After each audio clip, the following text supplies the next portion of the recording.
G'day. Thought I'd do a quick video on the XLV750 after my high country trip and what I'm doing and how the bike went on a 3-day ride from Melbourne to Lycola to Merrijig and back down through Woods Point to Marysville and then Melbourne. The bike performed really well actually. I was actually surprised. I haven't ridden a dirt bike since 25 years. I rode road bikes. I raced motorcycles up until 2008, and by day two, I was really comfortable on it. I was surprised at actually how agile it was, considering it's a big, heavy bike from the early to mid 80s. It's Yeah, it was a pleasure. I really enjoyed it. Now, some of the issues that did come up on the trip, which I've learnt from the guy who originally owned this bike, has a website, and he sort of documented some of the issues you can have and some of the mods and whatnot. And one of the mods, which I personally think can be improved on slightly, is this little Allen key bolt here, and there's another one on the other side which is just a 12mm head. That's to push the tensioner which sticks or something. I'm not 100% sure, because I was getting this noise in the front which I hadn't had before, and I found it quite annoying. If you backed off on the throttle and then throttled on, sometimes it would go away, which made me think it was definitely cam chain. Now I took that Allen key bolt out and I pushed on it and I felt something sort of click down. So unfortunately the documentation on his website is a bit vague. I'd like to think that I could try and improve on the description of that, but at this stage I haven't run the bike.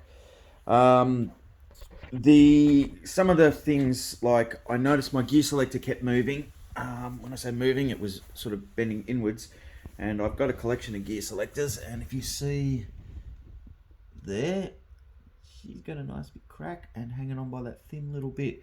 I don't know why they put these little speed holes through this thing. It's not like that little bit of weight saving makes a difference to a 220 kilo bike. Bit silly.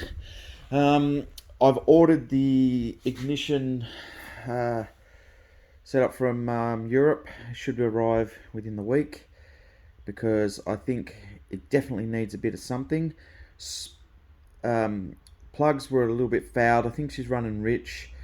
On the last day, I used the choke to start the bike, and I noticed the revs were up, went at idle, and I just think there's a sticking choke. I've noticed it happen before, just on short rides, and then it's obviously gone back into place, and yeah, but it's quite frustrating when you're sitting at the lights and it's idling its head off. I'll have a closer look at that soon. What else have we done? So I've done an oil change. I was a bit surprised because the gear oil in it was all smelly after only that trip, plus only a couple of small rides, so really hasn't done that much work for how stinky it was. What else have we got? Oh, so the air filter, you can't buy these air filters anymore. I've got a whole bunch of these, so I've gutted one, and you buy a Unifilter foam jobby and sleeve that over the top instead. See how that goes, because I'm not sure if I'm going about it the right way here, removing the actual paper element. But I mean, I think some people just put the other one over the top, and I just think that's ridiculous, because your paper element gets all clogged up and you're choking the engine. I think I mentioned that it's running rich, and once I get the ignition system sorted, put some new plugs in it, I will then look at how it's running. Then I'll go on some rides and check the plugs and see how it's going. If it gets to it, I will take it to. I might even put on a dyno and just see what it's doing actually on the graphs and whatnot. What else? It rode really well. I was really impressed with it. I thought it was going to just be this lump that I was just going to putt along on, and we did a couple of pretty tough tracks. I was riding it, like it was a dirt bike, and bunny hopping over ruts and lifting the wheel, get over potholes and whatnot. I was really surprised, and just it was comfortable. The extra screen there, I know it's a little bit. How's your father? That black one was what the previous owner put on it, and I added that, and that just made such a difference when you're on the road 80 to 100k an hour. It just took that wind off your chest, and it made the ride so much bearable. I really enjoyed it. I want to look at potentially swapping out this old headlight with a LED jobby.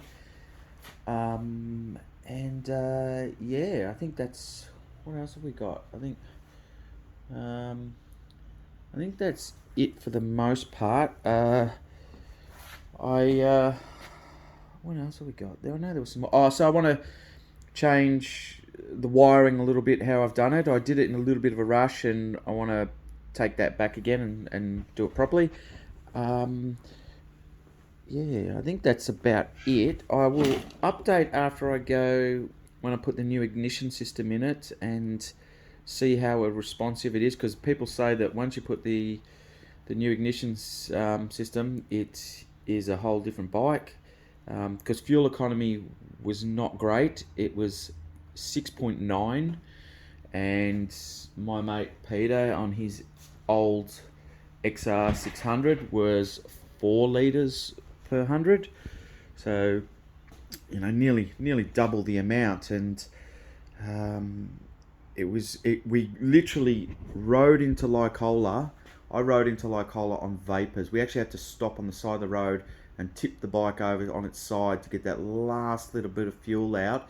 And as I was sort of coming over the last couple of hills, she was coughing and spluttering, and I literally just made it into Lycola to the petrol pump and filled the tank up. Yeah, it was all part of the adventure. I definitely have to get a fuel bladder though to help with bringing extra fuel with me. I won't not bring extra fuel with me again, because just to have that little bit of backup. But yeah, overall, I am thoroughly surprised at how much fun I had on this bike. I didn't think I would, but yes, I did, and I can't wait for my next trip, which will be in January. I plan on going up the high country again.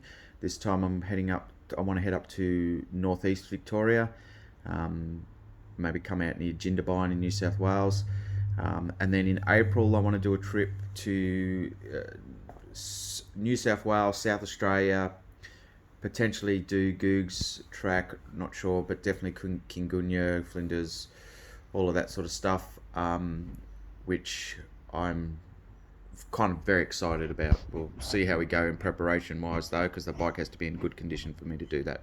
Anyway, I just thought I'd share that. Yeah, I'll update when I get the ignition system up and running. Cheers.